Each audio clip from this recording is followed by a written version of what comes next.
So if you want your best lawn possible, today I'm going to take you through what not to do. Yikes.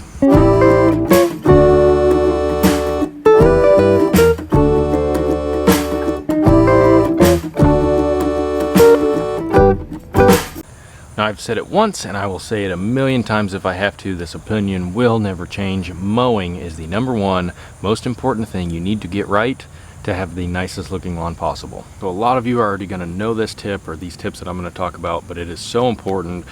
Repetition is key, and so it is very important to get the mowing frequency down. What I mean by frequency, I mean how often you're coming out here and mowing. That is going to determine how much you are cutting off of the grass blades each time you mow. Now, you may have heard of the 1/3 rule. What the 1/3 rule is, it basically means you are cutting off no more than 1/3 the length of a grass blade. So if you mow at 4 inches, you don't want it to grow above 6 inches before you cut it off. Now, it's more of a guideline in my opinion than a rule, because I like to do it a little bit differently. Now, if you are just starting out mowing, the 1/3 rule is fantastic to live by. Now, not necessarily live by. I don't want you to be mowing at 4 inches, come out, measure it all the time and be like, it's only 5.5 inches, so I think I have another day, I can wait till I can mow.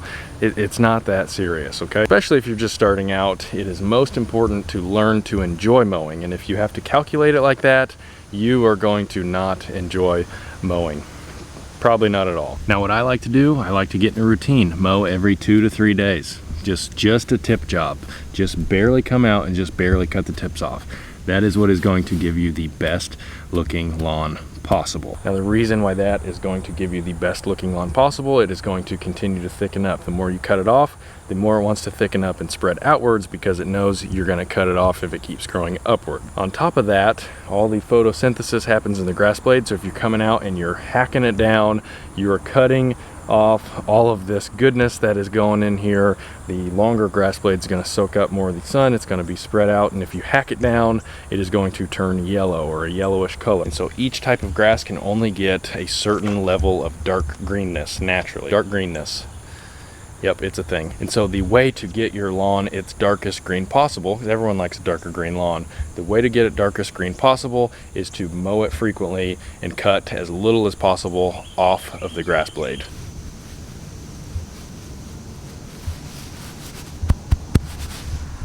The reason why this side yard looks so good, one, I mean, I do real mow it, so I mow it often, but I just cut just a little bit off each time I mow.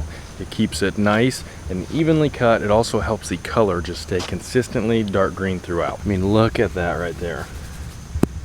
Shoo! And then over here on the front yard, even though we are due for a cut, if you can't tell, we are due for a cut, but we're still within that 1/3 rule, what I would call. But it is super dark green. The color is consistent throughout, and it has been this way all year. So knowing all of this, knowing that the more frequently you mow, the less you mow off each time, just doing a little tip job is going to give you the best looking lawn possible.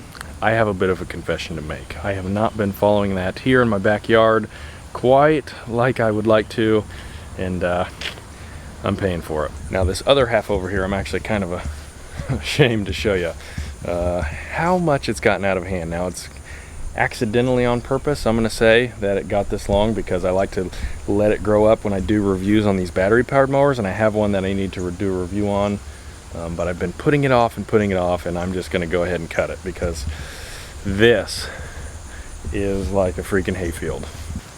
It's gone. Oh, look at that. Let's see how long this is. Oh, goodness.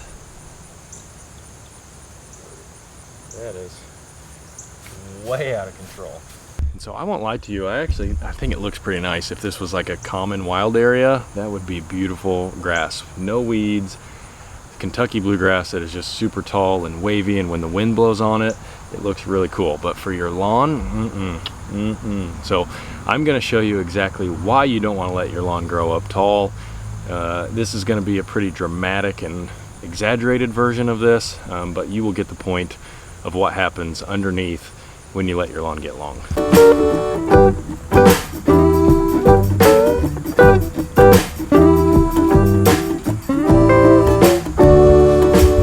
see how this is all flopped over?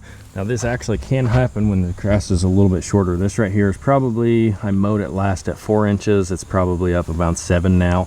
But this, you get down in here, it looks green on top. It actually looks pretty good. But if you get down in here, we can even see down in here, look at how yellow and brown it is down here towards the crown of the plant, and it is just suffocating. It's not getting any sunlight.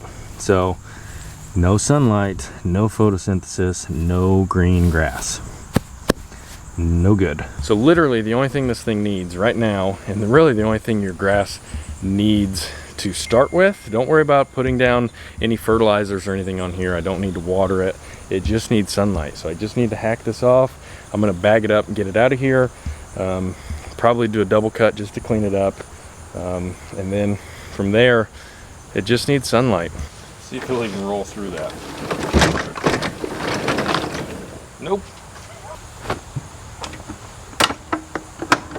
All right, so I got the Time Master, got the bag on it.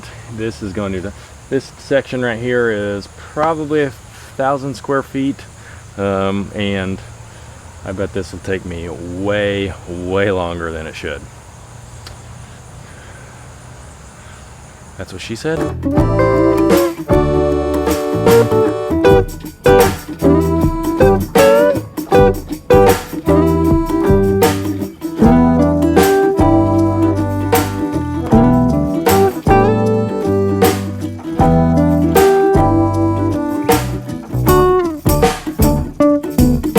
This right here is basically the natural color of this grass. Although it's overgrown, it needs a cut.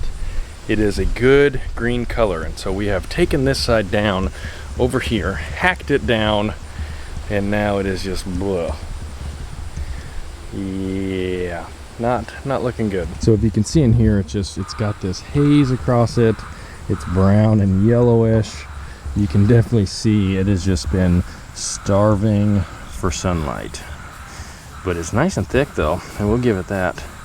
Nice and thick. And this will actually, over the next few days, it will continue to get more and more yellow just because it's getting exposed. But it's able to breathe again, and as we continue to get sunlight like we have, I'll continue to mow this with the mower and just cut off just a little bit each time like I talked about. Continue to get sunlight, get some water down in here. It'll just bounce back here in a couple weeks. It won't bounce back right away.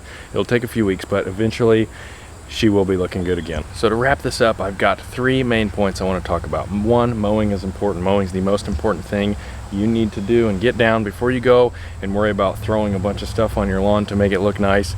Get the mowing habits down. Mow frequent enough and your lawn will look good. Second, if you are in a situation like this and you do have to hack it down and it looks like this, don't just go run for a product. Even me, I am a huge fan of liquid iron. I have my own liquid iron product I sell, and still, although it will help here, just water, sunlight, and continue to mow. And then once you get that back and established and get this thing looking good with that right there, then you can worry about adding fertilizers and liquid iron and things like that to this. Final point I want to make here. Sometimes things happen.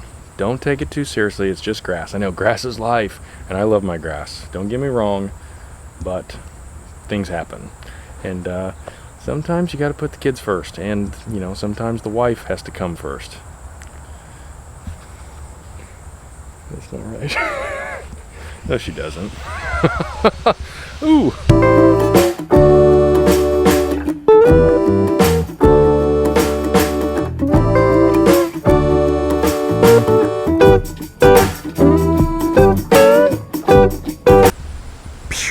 Stripe game still on point. Oh yeah.